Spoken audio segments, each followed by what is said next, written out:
I'm going to send her a text. So we are meeting with Audiantum's Arts and Sciences group now. And today is Anja presenting part Wow, 2 this is going to be interesting. of her Blackwork class. Recording now. Okay. Hi, this is the class, the second part of my Blackwork class. So you're no longer a beginner at Blackwork. And what is next? The class handout may be found at the link below. It is not a repeat of what is in the class. It's mostly supplementary material, a chart and a bunch of books and links and things like that. So you know the stitch. You've done some patterns. If you haven't, hang around at the end of the recording and we'll see if we can get everybody back in so I can talk to people. But I can show you, there is also, the first part of this class is on Ilantha's SCA YouTube channel. And you can also go and look at that instead. But I can walk people through the basic stitch if you can hear me and I can hear you, or chat to you, however. This is actually most often the biggest question for people. Now, what do I do? My first thing that I tell people is usually do a sampler. Go start looking for patterns and do a sampler. If you're looking at this title page for the class, right in the middle of the screen, there's like a pot holder in the middle of the table, but it's sitting directly on my very first Blackwork sampler. You can find a lot of patterns and you can make up a lot of patterns and you start looking for things of that sort. The other samplers next to it were done later, but they're most of these are Blackwork. You can't see the tail end of the table, unfortunately. The one with the little pomegranate picture sitting on it is a stitch sampler, but otherwise pretty much everything on that table is Blackwork. And that's a representative sample of the things you can do. This is a hanging dish towel. This is a fancy guest towel. This is some of Arliss's Blackwork that she framed. One of my coifs sitting on top of some more of Arliss's Blackwork. This bag and folded piece of fabric is an alcrocave board. Pot holder, picture. There's a roll of fabric over toward the right, up toward the top right, just below the basket, that eventually became a pair of tie-ons for Italian type sleeves. There's a needle book. There's a scissor keeper, the kind of thing that keeps your scissors from diving to the bottom of your sewing basket. And those are sort of a representative sample. Okay, what? Now it doesn't want to.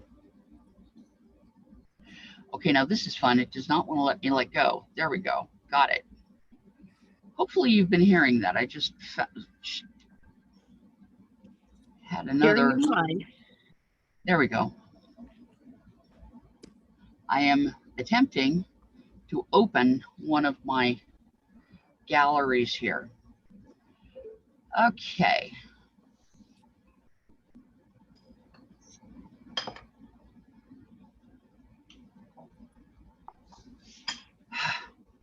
I'm sorry, it is arguing with me. There we go.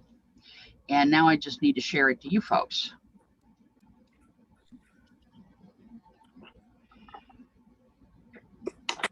This is one of my samplers.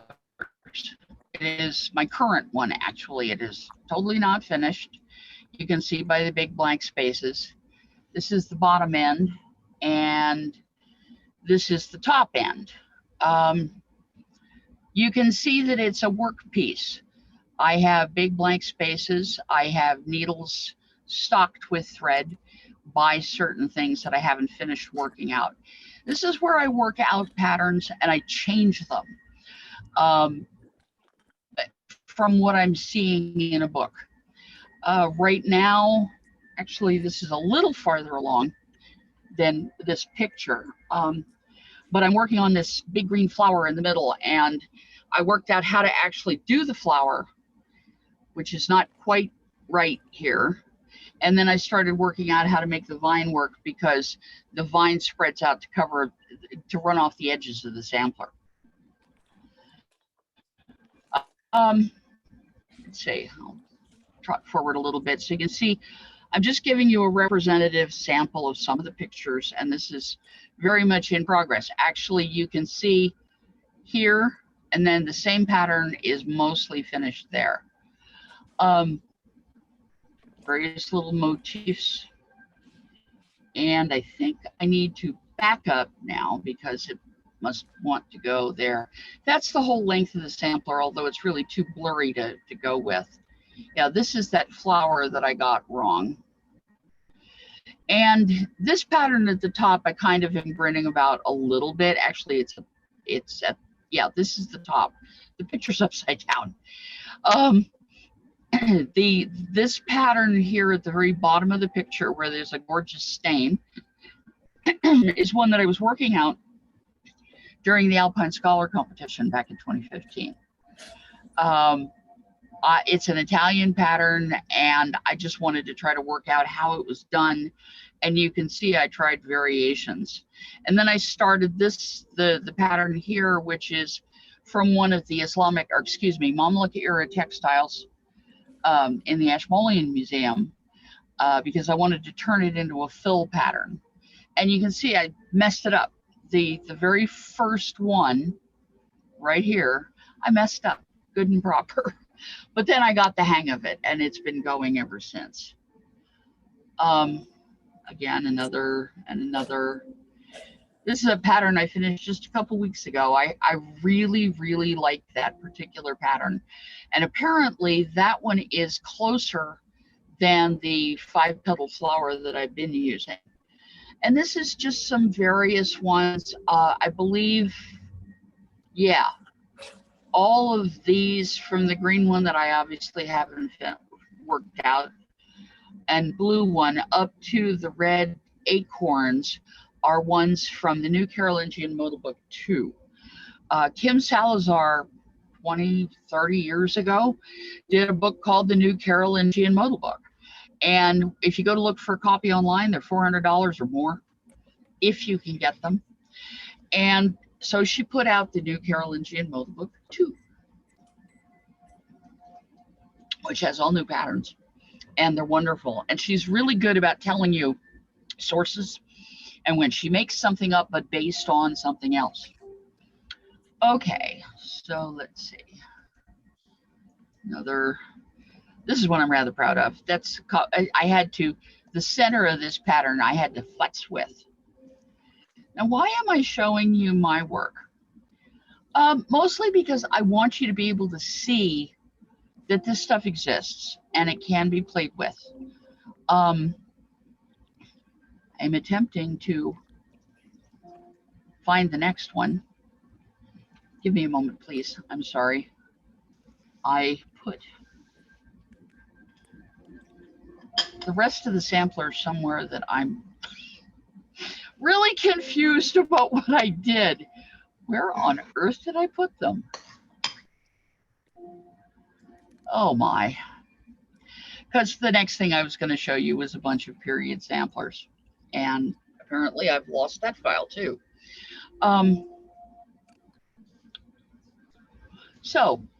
Instead, I'm going to throw in a set of, oh, that's not what I was looking for.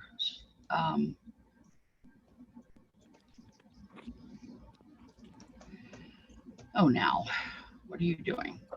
There.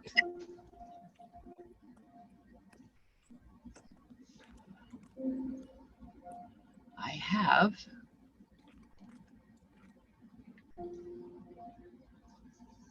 okay.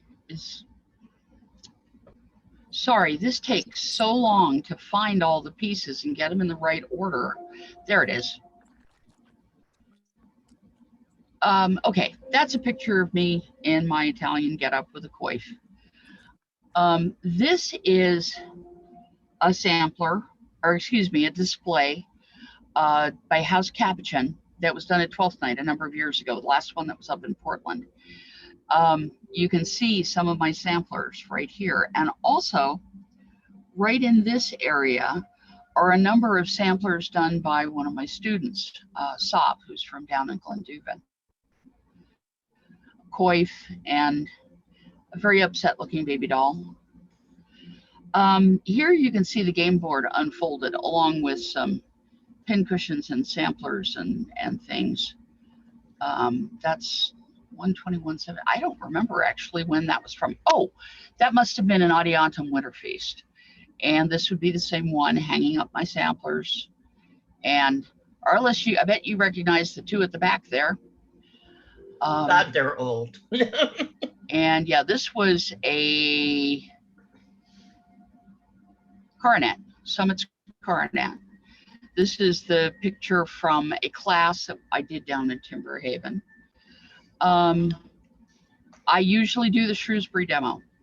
We didn't do it for a couple years, but I was there this year. And that's what these are from.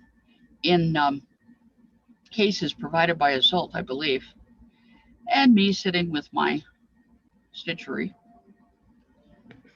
This is the display from the Alpine Scholar competition. And again, you can see the samplers. And from another event, another Adiantum thing, I believe. And Arliss might recognize the little box in the top right corner. And another display. And another display. This one is the Lane County demo in Adiantum from several years back. Samplers. And the samplers are mostly why I wanted you to see this.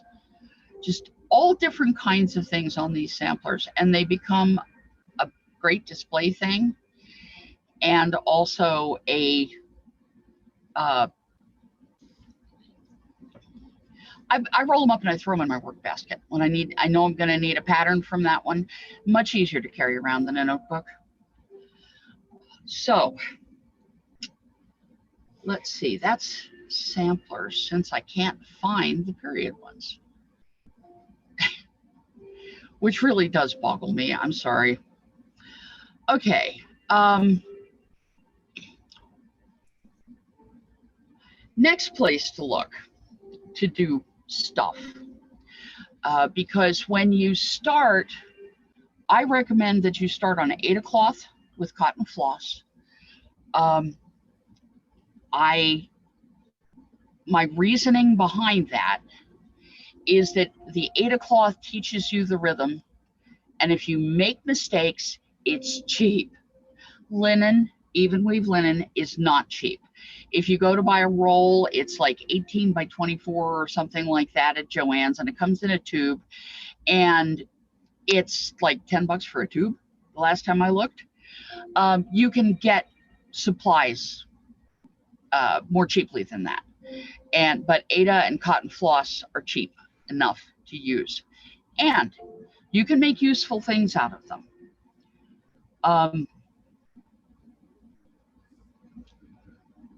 I'm going to start with what I call my Danish file, as in Mun Danish. Again, I have to share screen, and I want the window. There we go. Now, pretty obviously, these aren't period, okay? And the style is not period either. It's a thing called a biscornu. It's pretty simple. It's 2 squares of fabric, but you turn them kitty corner to each other and then stitch them up, and you come up with this thing that looks like it has 5 sides. Go figure. That's a jacket pull that I did for a friend of mine. It's just 2 little rectangles of Aida and a pretty pattern and a loop of ribbon so they can feed it through the zipper thing. These are hanging small pin cushions. Okay, obviously these aren't embroidered yet, but and a caddy that I put on the edge of my sewing basket. One thing I do want to say is if you want to make something quickly that's really cool, Charles Craft. Please remember that name, Charles, as in Charles the name, craft. Joanne Fabrics carries them. You can find them on Amazon, Yuck. Hirschner's, a lot of the other sewing, needlework online places. Michael's, I believe, carries Charles Craft. Looks like somebody's nodding over there. That must be Arliss. And yeah, and that's what these are. It's a pair of Charles Craft baby shoes, and I took a period pattern that I had redacted out of one of the modal books, which means sampler book, I guess you'd call it, example book, pattern book, right word for it, from period, and then I did it on the Ada portion. I beg your pardon. I think, no, that is Ada. That's not hard on her. Look, it must be Ada. I did it on that, and those were a gift. This is another kind of thing you can do where you can take a frame, and this one has a big long story behind it. If you go over to Mab's Creations, which is my website, in the galleries, there's a picture of this and the story that goes along with it. But you can take a frame and put a pincushion in it. This is my granddaughter's birth sampler, obviously very mundane, but it's a sampler of all kinds of patterns. And her name is Shawned Helen Bartlett Campbell. So you can see that. And then again, these are some things I made for her. It's a baby bath towel and a baby bath mitt. Okay, that sounds really silly, but it looks kind of pretty, I think. These are zipper pulls, or you could use them for ornaments on a tree. The simple little squares of Ada. This, again, these are small projects you can do. Another couple of patterns.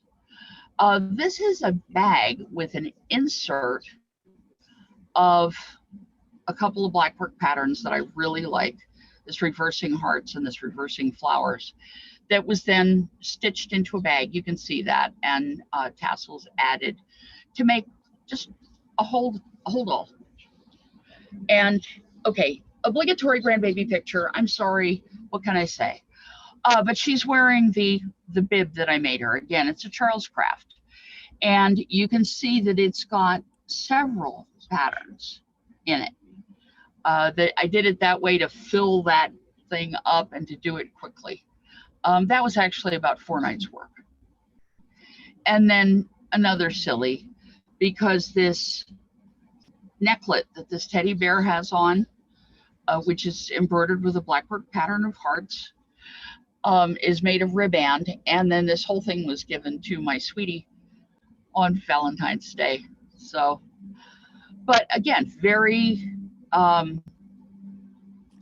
mundane kinds of things that you can start with. Nobody's going to complain if you're giving them a gift and you're not saying it's a period thing. I wouldn't order or enter one of those in a A&S competition unless they don't care. Now, next category is things that are what I call perioid. They are either modern materials or modern mundane use or a modern pattern. Now, this particular one, I love this little bee, and she turned it into fabric buttons. There are instructions online. Whoops, did I get this shared properly? No, I did not. I beg your pardon. There they are. Okay, better? Okay, lovely little bee pattern, period style button. And they're tiny. You can see by the quarter next to them.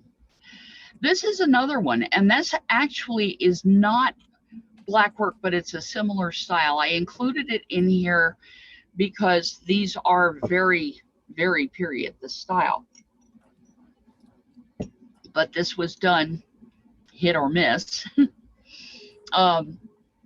from a period pattern, but interpreted with completely modern materials. You see what see the distinction I'm drawing here? These aren't completely 100% period. Now this one is period as far as SCA stuff goes, because when I was Alpine Scholar, at one point they ask you as the, during the investiture ceremony for the champions to come forward and throw down your gauntlet. So I threw down my gauntlet. What was really fun was then the princess picked it up and looked at it really closely, like, what is that? Made me happy. Anyway, so next set of pictures. I have to open, oh, come on, thing. Stop sharing. There we go. Now. Okay. So let's start with pin cushions. Pin cushions are probably one of the things that are going to find the most use. You can throw these into largesse. You can give them as gifts to friends. Everybody needs pin cushions. And I have probably made several thousand at this point. And every time I give somebody one, they're always, oh, cool, I don't have a pin cushion. Okay. This didn't share yet, did it? Dog nabbit. There it is. Okay, there's the first of the pin cushions. This one, if you're looking at it, that is not Ada anymore, but that is a cotton even weave fabric, and it is stitched with cotton floss. I do recommend using DMC floss because the stuff tends not to run. You get it wet, you pour your coffee on it, oh well. I've actually thrown this particular one into the washer and it came out like that. I won't guarantee that they all will because sometimes hand stitch things will come apart. Now I'm just going to sort of skate on through. These are small hang up pin cushions, the kind of thing that you hang from the handle of your sewing basket so you can stab a needle or a pin into it when you need to hold it instead of sticking it in your mouth. Pardon me. Master Seamus O'Kaley read me the Riot Act at one point. You know, I've been stitching for 60 plus years and he got really mad at me because I was holding my needle in my mouth. He apparently inhaled one at one point. So I'm passing the warning on for what it's worth. Here's a whole stash of them. Some of them, and all of these are filled with a filling made of dried cedar. It's the Thuya plicata type, the arborvitae cedar that grows out here on the coast. Sand, which we have a grand plenitude of, and sawdust that I get from a local woodworker. And I sift it so that it's not got big chunks in it, and then throw it into these little pin cushions. And more. And more. And this is kind of an interesting, very mundane pin cushion. They didn't have pin cushions like this in period. And so that you know, most of the pin cushions, pin pillows, P-Y-N-E, P-Y-L-L-O-S, or sometimes O-W-S, are either square or they are round. I haven't seen any other shape. That doesn't mean they don't exist. But this kind of a shape, this is why this is perioid, not period. And it is stitched on Osnaburg linen with cotton floss. Some more, these would be pin pillows. And then here's the finished other side of this little hexagonal thing. And some more, and one in process, and a Christmas one. Now this is the corner of my embroidery pouch with the zipper pull that I put on it. Remember how I've been talking about the zipper pulls? Perfect place for it. These are made of Sartor silk. Another one, very badly stitched in that case, I'm afraid. And another one of the hexagonal ones. I thought this one was fun because it's nice and bright and colorful. Very period flower, very non-period use. Another, and another, and another, and my pear. My mundane last name is Bartlett. So I have a lot of pears around. And a ball cushion. These are something that are just barely out of period. You start seeing them in 1600s. It's two circles of fabric that are stitched together and then a band stitched around the center, and they're filled with sand. And one of the interesting, at least to me, bits of history that goes along with it is for a long time there was a a proverbial way of saying she got married too quickly or she got married in a hurry. She was married with her pinball at her side because she would take your pinball off if you were going to go out and do anything else. Otherwise, you're probably going to get stabbed, and I've done it. You grab the pinball the wrong way and ow! Okay. Now, what I have here is inside out and then right side out of a reproduction fabric, reproduction Tudor fabric that was printed probably 30 years ago. I bought something like 100 yards of various of these from this particular series of patterns, which are all almost all long gone. But now there are options, for instance, on Spoonflower. I have a number of Blackwork designs up on Spoonflower, and if we get as far as me showing you my smock, then I'll tell you more about that again. In flower pots, these make great pincushion gifts. This is for an odd set. This pin pillow in the middle design that looks period, and then a couple of little baggies. You'll see it further on. These are 15-piece biscornu. If you take 15 pieces of square fabric, and these are 1-inch squares, these are about 1.25 inches, and you stitch them together, you end up with a ball.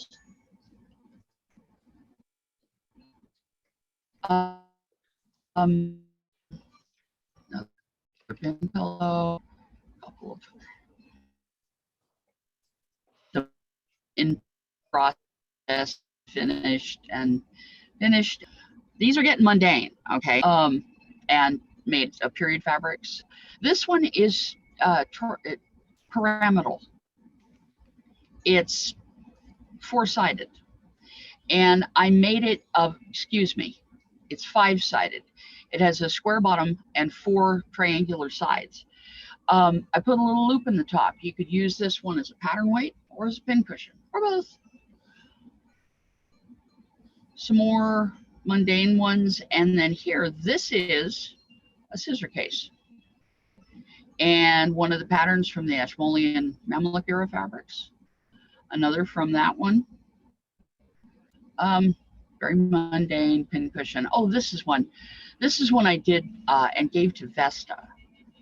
And oh, where's the back of it? Okay, some more.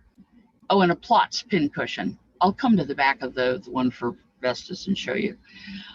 This one's full of sand, and you can see that it's been used. You see how the sand is kind of leaking out around the design? Now, I call those Plotz cushions because that's what my grandmother called them. It's a square of fabric that is stitched to a circle of fabric that is much larger and then filled. And the advantage of something like that is you can plop it on the arm of the sofa, you can plop it on a tree branch, you can put it on totally uneven ground. You don't need to have a table or a flat space to have it stay upright. Another hanging cushion and some more fruits. This is supposed to be a lemon and an apple. I love my little snails here. And that apparently is that whole set, which is interesting because I know I had the back for Vesta's pincushion in there. Interesting. No, that's why it was for the other one. All right. So let's see what we've got. Period. All right, let's go to some period stuff. Okay, really and truly.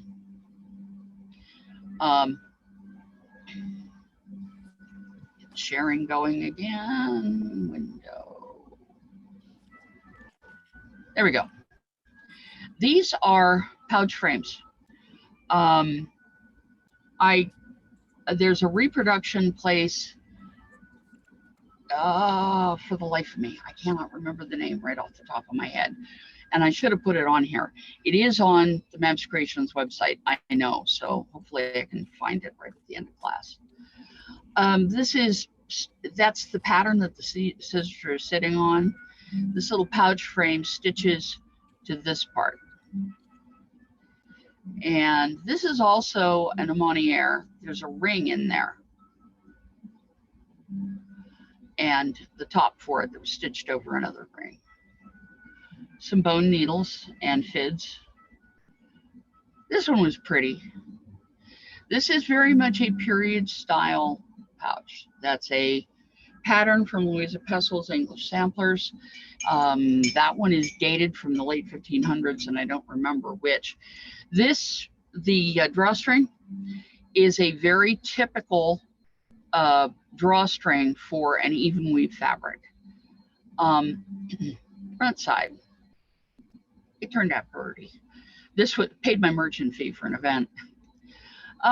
Another piece, this is a cuff or a cuff band. I've put several times now into various auctions for pieces of clothing.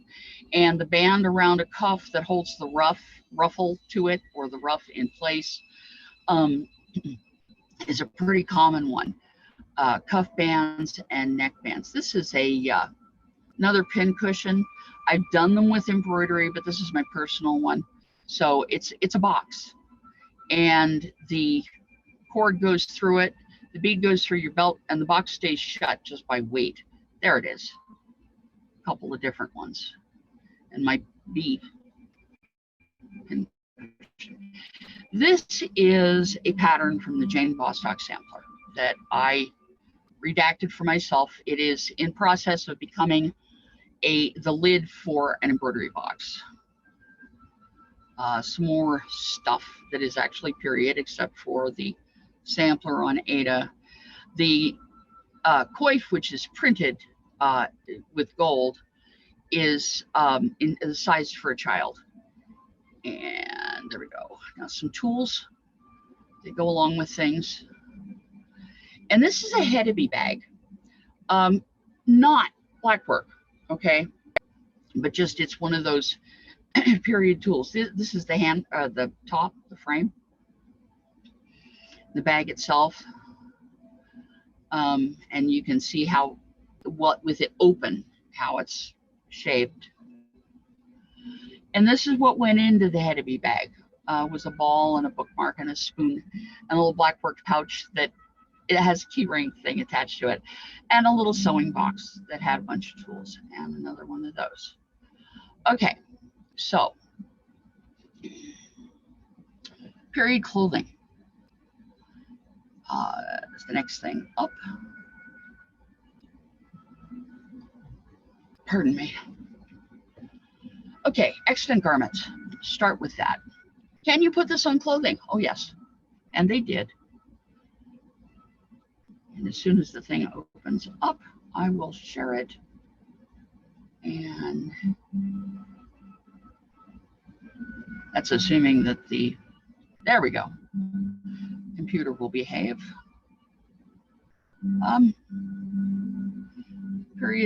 Couple of period smocks. Trying to blow it up a little bit. And you can see how it's used. There's a cuff band, there's stripes in the sleeves, and then they stop at about the waist, because you're never going to see the smock below the waist. It's all just skirt. And there's one next to it that also has a cuff band and has diagonal stripes around the sleeves. There is a cuff band and a ruff. And if you look at, I do believe this was done modernly, okay? It's a bit rougher than the period ones that you see, so that's why I'm thinking so. But it has, if you look very carefully at the edge of the ruff, or cuff ruffle, it is not finished the way we would do things, where we would hem it. It has a stitch, the nun stitch is the edging for it. And then there's the ruff, and then there's the cuff band. What else have we got in here? Here's another shirt. Very fancy neck, not so fancy around here.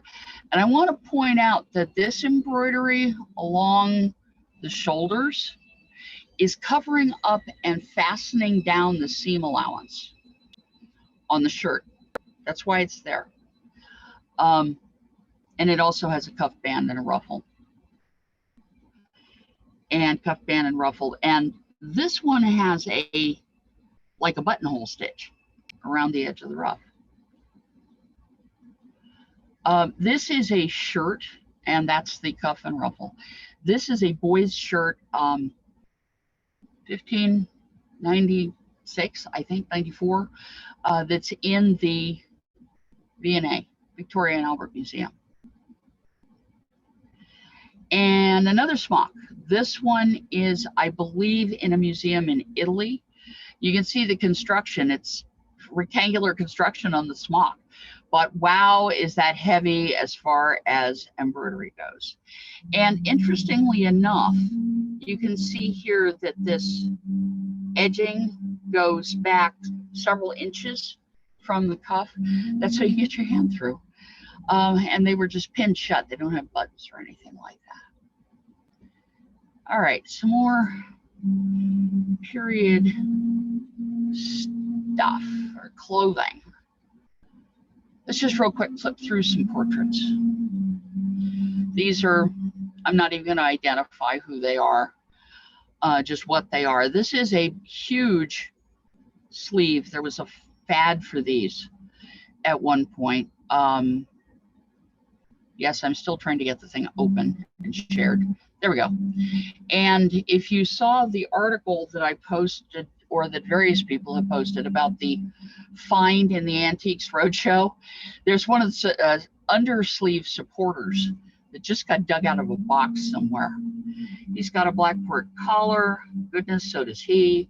And he, even if it's red, it still counts as Blackwork, the Holbein style Blackwork.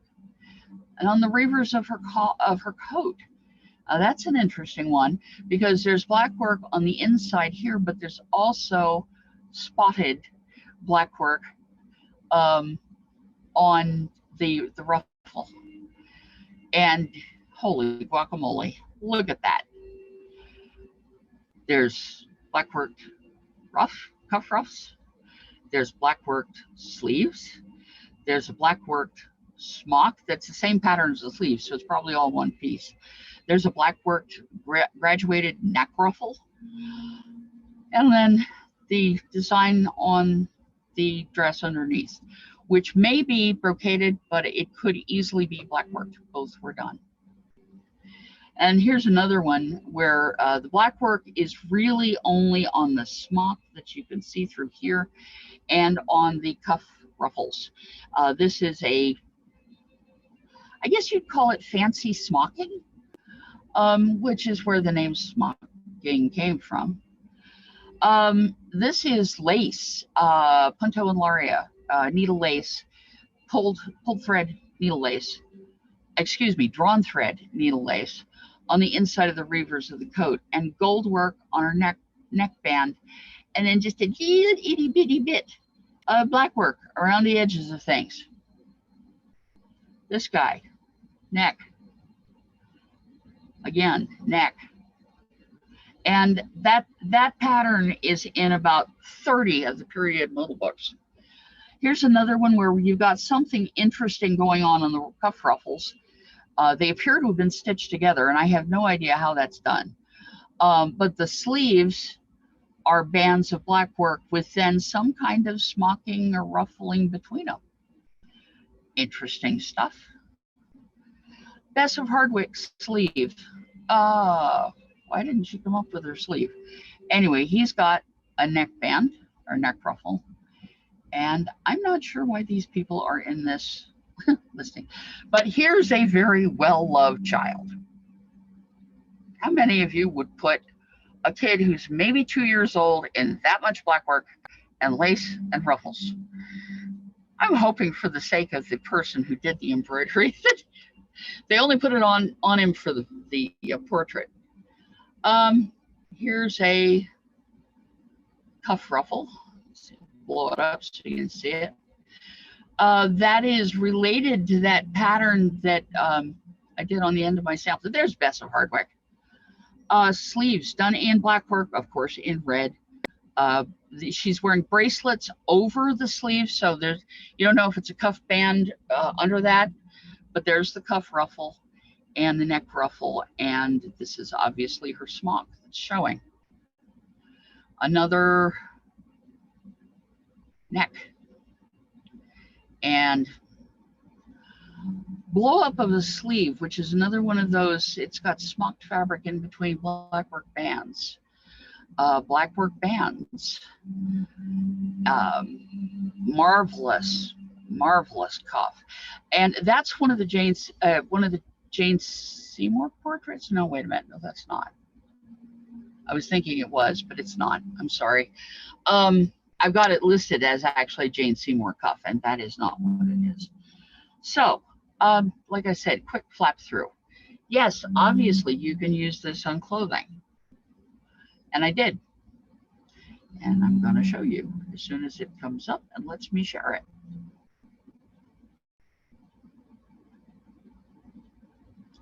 it. Did. This is a coif. That's that same Jane Bostock pattern that I like so much. And from the side, you can put embroidery on this type of cap. You wouldn't have seen very much of it. It's sort of an odd one. That's the cap on. That is a Roman cap, actually. Here's that little kid coif again, so you can see how it's shaped. And me with my fig sap rennet cheese. But I'm wearing the forehead cloth and the coif and my Italian. There it is, up close. This is a period forehead cloth. Now, they think the way these were embroidered, there are carriers across the back, and it's lined, so you don't see them. But they think these were done by printing with basically an ink block,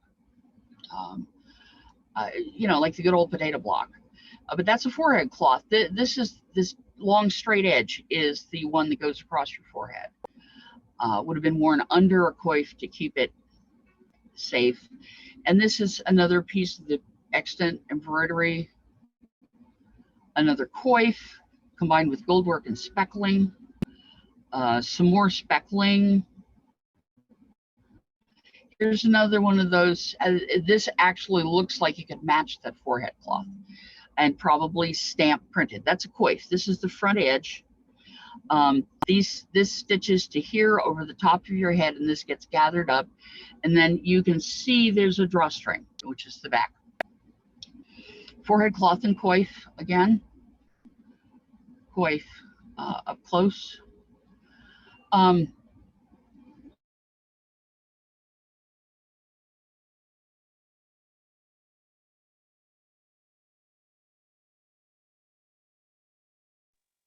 Did we lose Anja? She suddenly got very quiet, and I don't see her. All right, this is really strange. Hopefully you all can still hear me.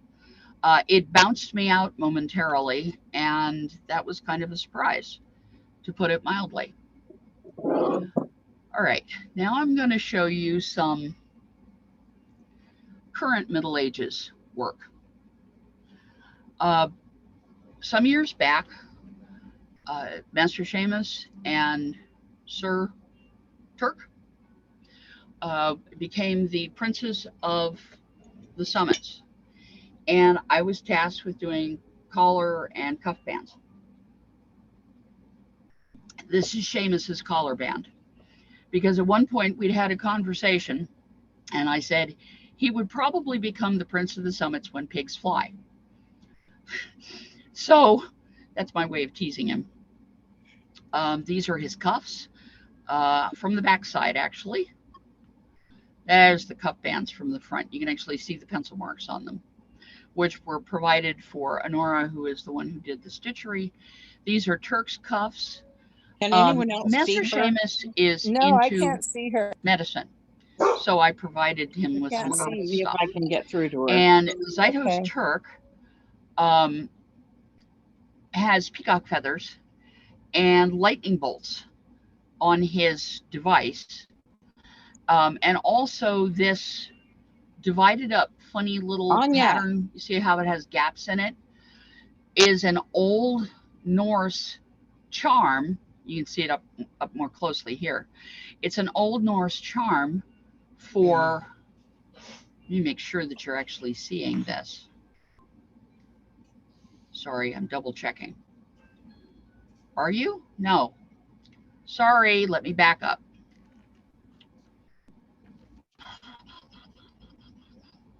Yeah, there is Seamus's Flying Pigs collar band. And why it went, now it's going away from sharing again. Right. Sorry. I'm not sure why it's doing this. I may be getting interrupted service of some kind. There it is. Okay. Backside, front side of his cuff bands, Turks with the little interrupted pattern that I was talking about that is the Norse charm against gossip.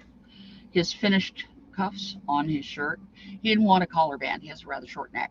This is Seamus wearing the outfit, or with the shirt underneath his outfit. And another one where you can see the flying pigs and the other stuff here. Yep. He's pretty. And then these were some adjunct patterns that I made into pouches and things. This is Seamus's. This is his ladies. No, this is his ladies. And I believe, okay, and this is Jarek's, and this was for another friend. There is Seamus's shirt with the collar and cuffs. And this is the two of them wearing their shirts in court. And there's a long story behind why they're only wearing shirts with their coronets. It had to do with when Seamus got given an award, and it was morning, they were doing a roving court, and they caught him in his skivvies. These are some of the patterns so that you can see them up more closely. And this is one that also went on some of Turk's stuff. And Turk's. Okay, there's that set. Getting sick of me yet? Yes, When Pigs Fly, Alan. The When Pigs Fly was because I told him at one point he'd become Prince of the Summits when pigs fly. Well, they flew, apparently. So, I know, I have a very strange sense of humor. Thankfully, so do Seamus and Turk. Okay, now here's a little bit of a different thing. You call something a plots bag? Do you know how that's spelled? P-L-A-T-Z or P-L-O-T-Z? I will find it. I will. There it is. Alan, she cannot hear Now, us. here's the ruffle, and boy, isn't that fine scale Blackwork. Oh. That's neckband and wristbands. And put them onto the shirt. Some of you have probably twigged to this by this point as to what this actually is. It's not really double-sided, is it? Because it's printed. Now you can really see it. But I had a choice of making one that I could do quickly or one that wasn't going to get finished. So that's the smock. It's a kind of a fool the eye because it works because the scale is small. When it gets larger, then it doesn't work as well. And I was talking about the patterns that I have done. They are on Spoonflower Fabrics under Coastal Anja. The link is on my Mam's Creations page. But if you're interested in going and looking at them, that's probably the easiest thing to do is to find them on Spoonflower. And if you want some, cool. And then here's some other pieces that I've done for clothing for various purposes, mostly for friends. For instance, that's a Laurel headband. She wanted something that wasn't made of metal, so I made her one. This was, you actually saw the cuff of this piece earlier. This was a collar band and cuff band based on this lady's heraldry. She has a crouching lion with stars on her heraldry. Very modern pattern, but I had a lot of fun with that. Because it is heraldic. And that is the kind of thing, it's not a perfectly period pattern, I can see the difference. Um, but most people probably won't. But because it's heraldic, it works. Okay, here's something that got turned into sleeve bands for me, and the beginnings of the other Jane Seymour cuffs pattern on stuff that was 54 threads to the inch. You can see by the size of the quarter that this is small. And it's also on the wrong side, by the way. And I did a full-sized smock in this, and it vanished when we moved. And I have no pictures of me in the smock. That is so frustrating. It was only the sample piece that got cut off. Another laurel headband for somebody. And cuff. It was a collar band, and here are the cuffs. And the little dark spot is because I use freight check. This is my armband piece that I've talked about off and on. There are two matching ones for my sleeves. The pattern itself is redacted from one in Nicholas Bisset. And here it is up close. And that's that heraldic neckband and the laurel set. And I think that's everything in this. Okay, so I've given you kind of an idea of where all of this stuff goes. Why is my video? Well, now it doesn't want to turn my video back on. Probably because I bounced out and back. Oh, I don't mind. You don't need to see my face right this second. I need to talk about it. But I've shown you a sort of a range of things. I know it's sort of bewildering. Ahaha. It says that my camera is being used by other applications, which means I need to bounce out and come back. I will be right back. We will chat amongst ourselves while she is gone. I'm sorry it's frustrating that her system is being so particular today. It happens. I'm hoping that she will look at the chat and answer some of those questions. So I hear that there is snow happening all around the Eugene Springfield area. I'm on a hill that's a couple hundred feet up. I can see snow on the hillsides near me, but it's raining at my house. But I suspect the weather is impacting her reception. Depends on your definition of snow. Here in downtown Eugene, they're throwing slushies at us. Ah, It won't stick, but I think that if you're at any elevation over 500 feet, by tonight you might have the white stuff coming down. Margaret posted and said it was sticking at her house. Can you hear me? Yes. Yes, we can hear you. It does not want to give me my camera back, and I have no idea why. And Can you hear us? Can you hear us? I bounced out and in like several times. I don't know if you saw it. I'm taking Because that I was for a just no. about to do the nun stitch part. Sounds like a no to me.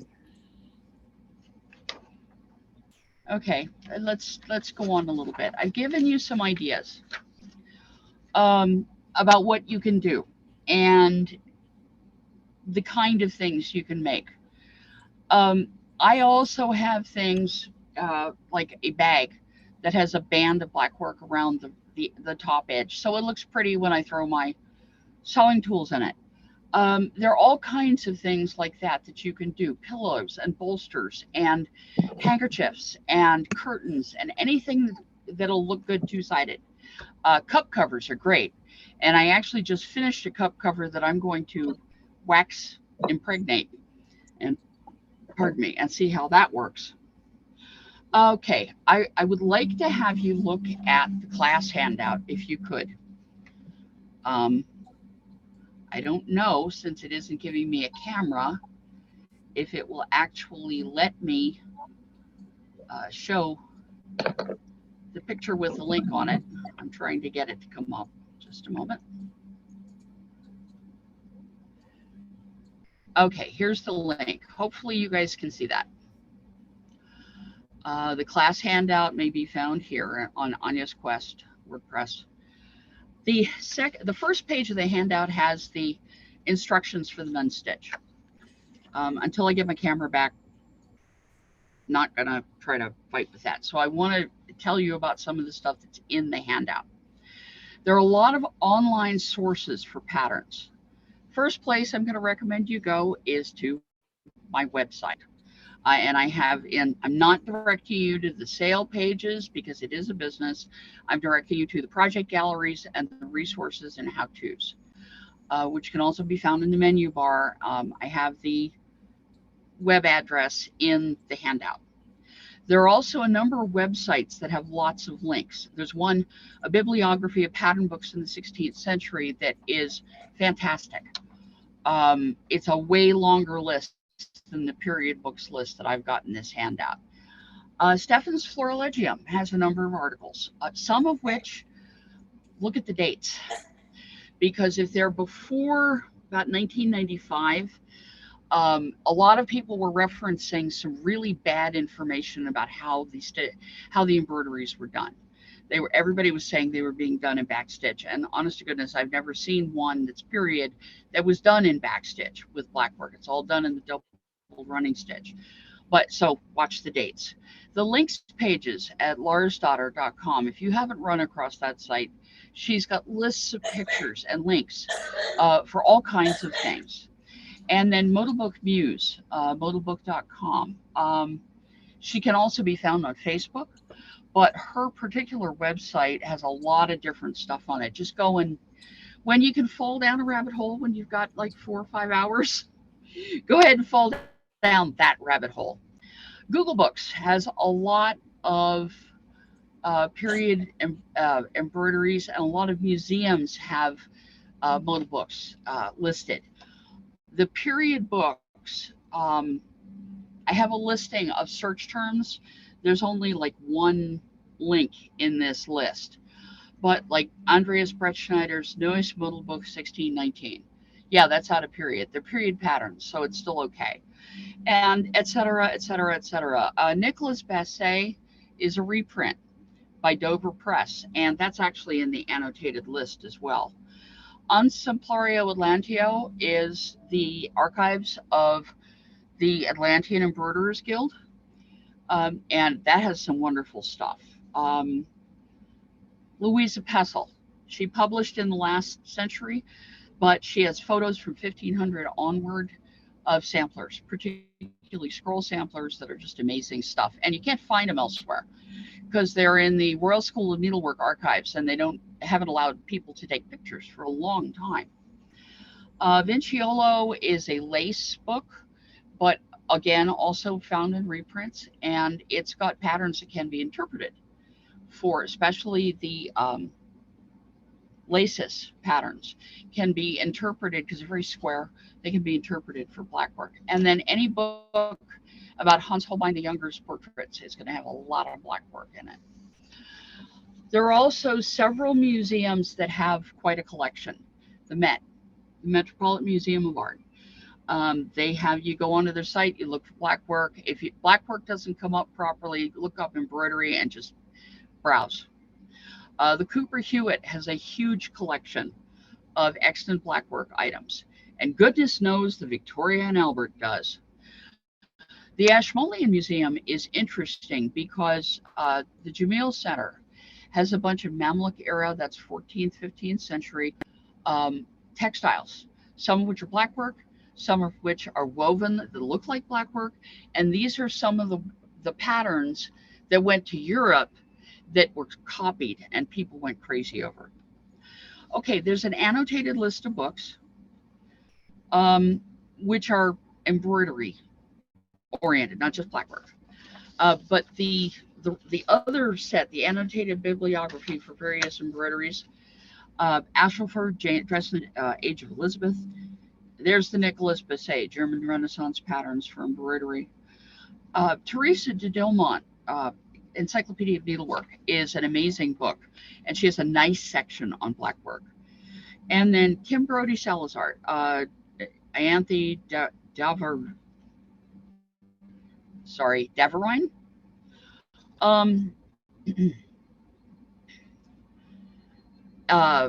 she has, let's see. Sorry, I'm trying to open the chat window. Okay. I can't see the questions because I had to dive in and out. So somebody's going to have to retype them and then I will get to them. Okay. Especially as soon as I'm through this list, I will start getting to them. So if somebody wants to start typing. Anyway, Kim Anthe put out the New Carolingian Modal book, 1995. Awesome, awesome book, but it's $400 or more if you can find a copy online. She also just recently put out the second Carolingian Modal book, August 2021. I have the link in here for the book. It runs about 40 bucks. Let's see. Okay, Rosemary Drysdale, some good pictures. Geddes McNeil. Oh dear. The Geddes McNeil book has awful history. Okay, they're some of the ones that perpetrated the backstitch thing. But their pictures are gorgeous. Mary Gosselow's Blackwork, good one. Creative Stitches is kind of fun. It gives you some ideas to play with. Then Louisa Pessel English Embroidery Run 1, double running or backstitch. You can only find this online and most of the time it's behind paywalls or libraries. Particularly if you go in with the information that you have in your handout here and take it to the rare book section and ask, they should be able to find it for you in any large, like a metropolitan library. Marian Scholar's White Collar Blackwork is very modern, but it's fun. And then Mary Thomas has some beautiful, beautiful stuff. Okay, now questions. What was the background fabric for Seamus's? It was Osnaburg linen. I bought it by the yard. It's a type of fabric that's also used for hardanger. But you get it in linen or you get it in linen weave cotton, and it's a lot less expensive than some of the other stuff and very much more regular. The Plotz cushion is Plotz. And my grandmother did not speak English particularly well. Her exposure to English was with an Ashkenazi Jewish family that had refugeed over here before the First World War. And I think that's where she got the Plotz thing. But what she meant was plop. And she was saying plots. Okay, so it's a plop cushion, plop it down. Then again, yes, Kim Brody Salazar, Anja Javornica, has a website called String or Nothing.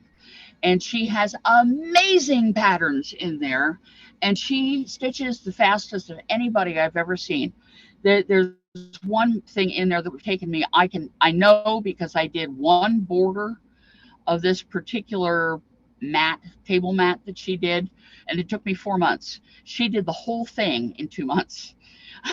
It's like, And yeah, Arliss is talking about Ianthe's latest book, the New Carolingian Modal book there. Any other questions? And I'm afraid you're gonna have to type them in the chat.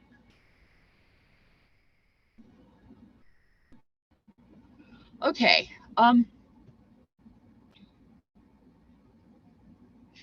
Let me try jumping in and out again and see if I can get the video. All right. I don't know that I can, but I'm gonna try. And I will be back in just a couple minutes. And we will chat amongst ourselves again. I'm sorry this is a little disjointed, but she had so much wonderful stuff to share. Are you getting anything out of it without the audio communication?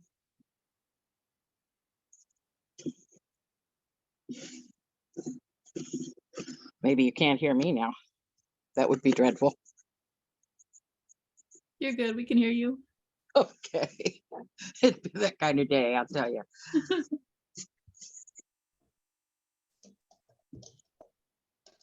So are you getting anything out of this without being able to ask questions and have the give and take communication? Oh, yeah. She has so many wonderful talents that just to see what she's done is inspiring. Mhm. Anya taught me Blackwork back in the late 80s, shortly after we met. And I've been a huge fan ever since. And every time I take a class from her, I learn more. So cool. And I still love Blackwork. And her. Yes. What's not to love there on both counts?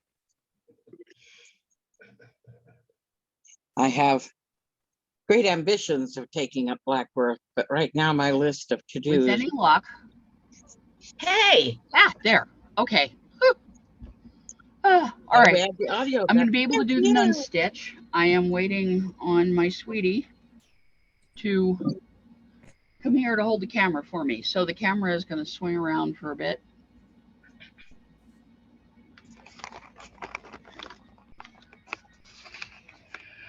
I figured out the last time that we were doing this, I probably got very loud because the camera's right over my shoulder.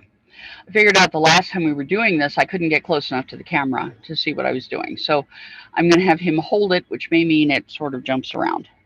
oh, Anya, before you go on, could you please check chat? Yeah, you're going to have to, or step over it or something.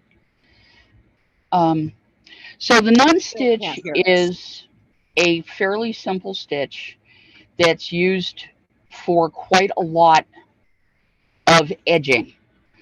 The other one, the buttonhole-ish stitch, I don't know how it's done. I've looked at it, and from in the period examples, and if it's not a straight buttonhole stitch, which it doesn't look like, it's something very, very close. It might be what they call double buttonhole, but that's not something I'm familiar with. Okay, can you hold it steady there? All right. What I've got is a threaded needle and my sampler. And so I'm going to follow the instructions that are in the handout to go down at A. And then you come up. I got to take my glasses off. I can't see this close. You come up one square or one stitching unit away. Hopefully you can see that. Then go back into the other hole. So what you've done is you've gone around the fabric. I'm using a dip stitch on this. It doesn't matter so much on nun stitch. And then under. And then you have to go around again. So you're getting 2 layers of fabric on the back, 2 layers of thread on the back. And then down, up. Again, you're going around the loop. And, whoops, come on here. And over. Am I staying in video range? And camera to keep it centered. okay. Now, I know this just looks tedious. It's simple once you get the idea.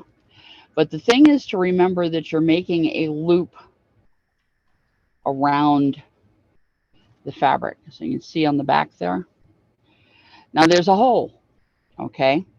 Can you see it in between those 2 little U shapes?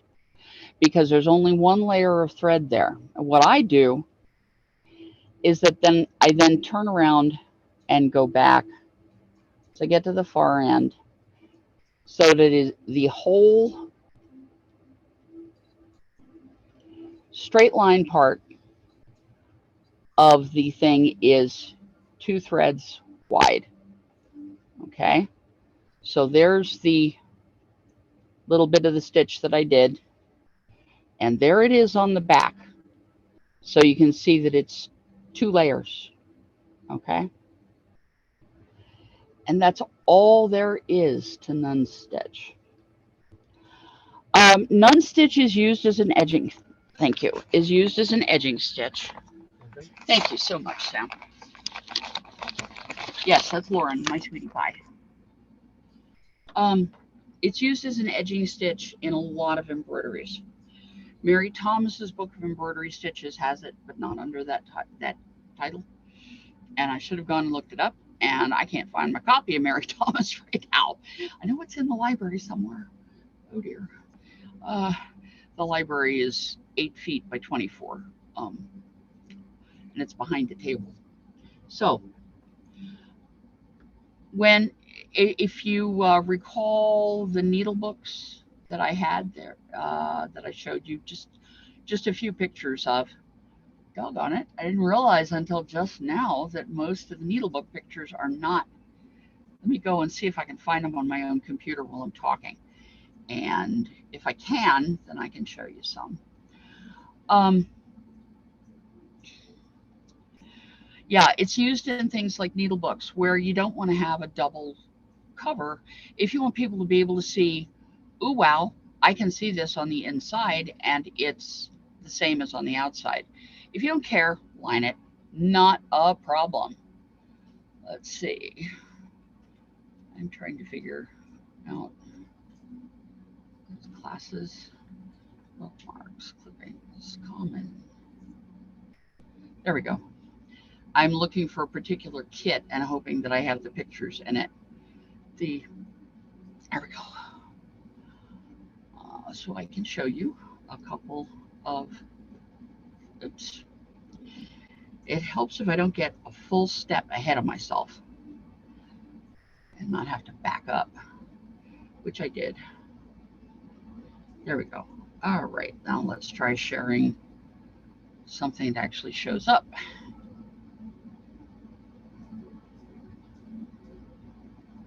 Well, no, it doesn't. Why does it not? Try this again. There we go. Okay, there you can see it. That's what it looks like when it's finished. And you do the stitch itself, and then you go back if you want to and fill in the blanks on the back, which doubles the thread on the front. But that gives you a pretty good idea of what they look like. And yeah, those are just simple little needle books. They have felt pages. You can see how this is stitched down here along the back. This one you can't tell because I ran a ribbon up it and I stitched on both sides of the ribbon so it doesn't show quite the same. But you see how it leaves a fringe? This one, the threads have all been pulled out. This one I left them because I left the fringe long enough. You can do either one. It doesn't matter. Okay. I'm going to, again, try to back up. It's now 3:20. I have another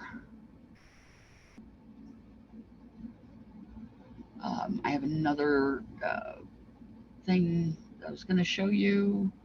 Showed you the display stuff. Oh, just because it's kind of cool. This gallery here is student work. These are people who were basically this person was right at the stage that you guys are if you didn't know anything before the first class. She did a needlebook. That was her first project. I'm trying to share the screen because I forgot to open it up that way. There we go. That was her first project. This is not a difficult stuff.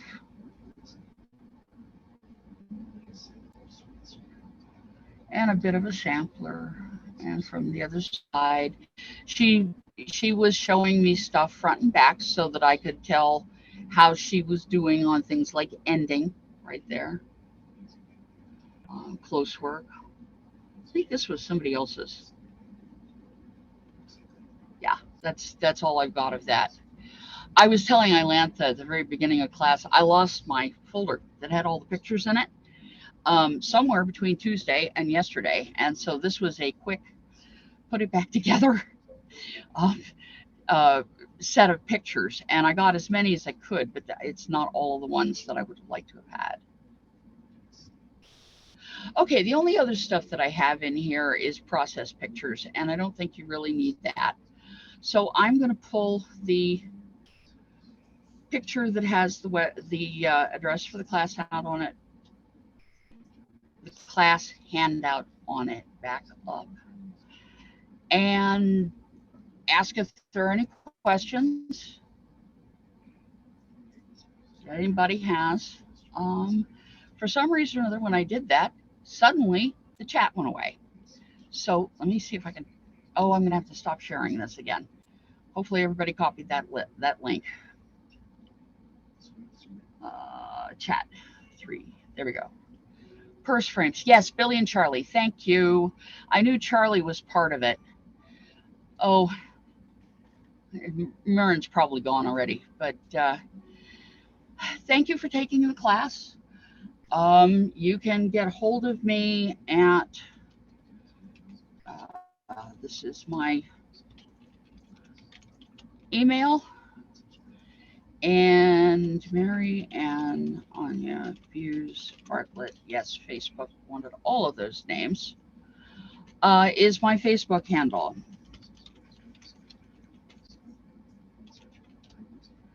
And if I could spell, I'd be dangerous. Oh dear, that was quite bad. Facebook handle is what that's supposed to say. Send me a friend request, or you can find House Capuchin, which is the household that I'm part of, and a lot of my, I'm trying to open it, a lot of weekly project things show up there. Why? Sorry, it's trying, it just doesn't want to give me the House Capuchin. All right, back up, go to the right place. There we go.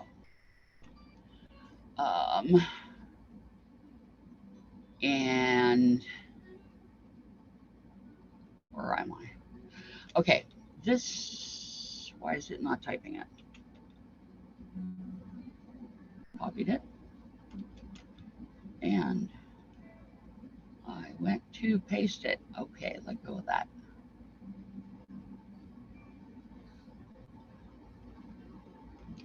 There we go. Okay, that's House Capuchin. I'm going to try to pull up the portfolio thing just a moment.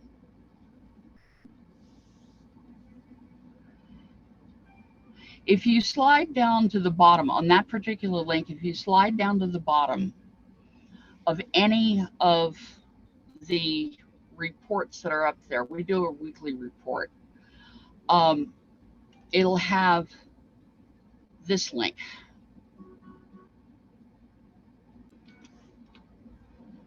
And you can also leave comments and things like that there.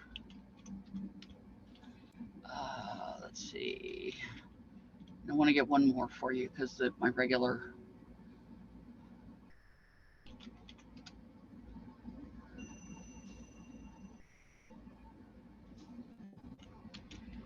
And then this link is my business, my pattern business.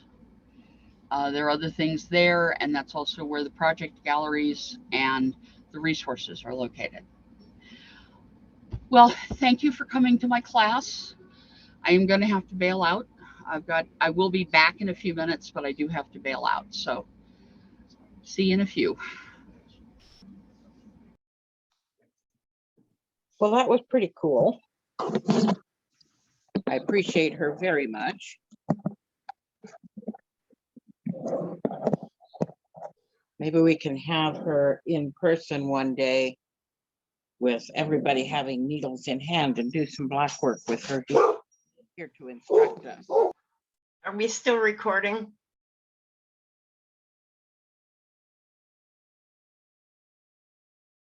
Maybe not. I don't know. Maybe not. Okay. Bye. Peace.